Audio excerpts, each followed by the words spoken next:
ప్రజాదళ్ party నేడు దేశం నిండా అవినీతి కూరుకుపోయింది. దాన్ని కడిగే దిశగా కలుపు మొక్కలని ఏరిపారేసే విధంగా యూత్ను తయారు చేయాల. ఆ దిశగా మన పార్టీ ముందుంటుంది. కాబట్టి ప్రతి ఒక్కరు కూడా నిరుద్యోగంతో ఎంతమంది అయితే అల్లాడిపోతా ఉన్నారో, ఎంతమంది అయితే కడుపు నిండా తినలేకపోతున్నారో, కంటి నిండా నిద్ర పోలేకపోతున్నారో, వాళ్ళందరికి కూడా నేను ఒకటే చెప్తా ఉన్నా, మనం అందరం కలిసి ఈ యొక్క సమస్యల మీద యుద్ధ భేరిని ప్రకటించాలి. మనం ఆ దిశగా మనం ముందుకెళ్లాలంటే మీరందరూ మనతో కలిసి పని చేయాలని విజ్ఞప్తి చేస్తా ఉన్నా. ఇది ఇప్పటి నుండే మీరు నిర్ణయించుకోండి. మీరందరూ కూడా రండి, మా నెంబర్లను, మా టీమును మీరు సంప్రదించండి, కాంటాక్ట్ చేయండి, మాట్లాడండి.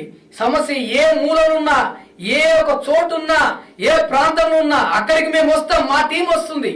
కాబట్టి ప్రతి ఒక్కరు కూడా మీరు, నేను చెప్తున్నాను మీతో, మీరందరూ కూడా పోరాటాలన్నీ అధిగమించాలంటే, వాటిని మీరు జయించాలంటే మాతో కలిసి పని చేయండి. యువత మేలుకో, ప్రజాదళ్ పార్టీ పిలుస్తుంది. మీ సమస్యలపై యుద్ధ భేరిని ప్రకటించడానికి మీ ముందుకు వస్తుంది.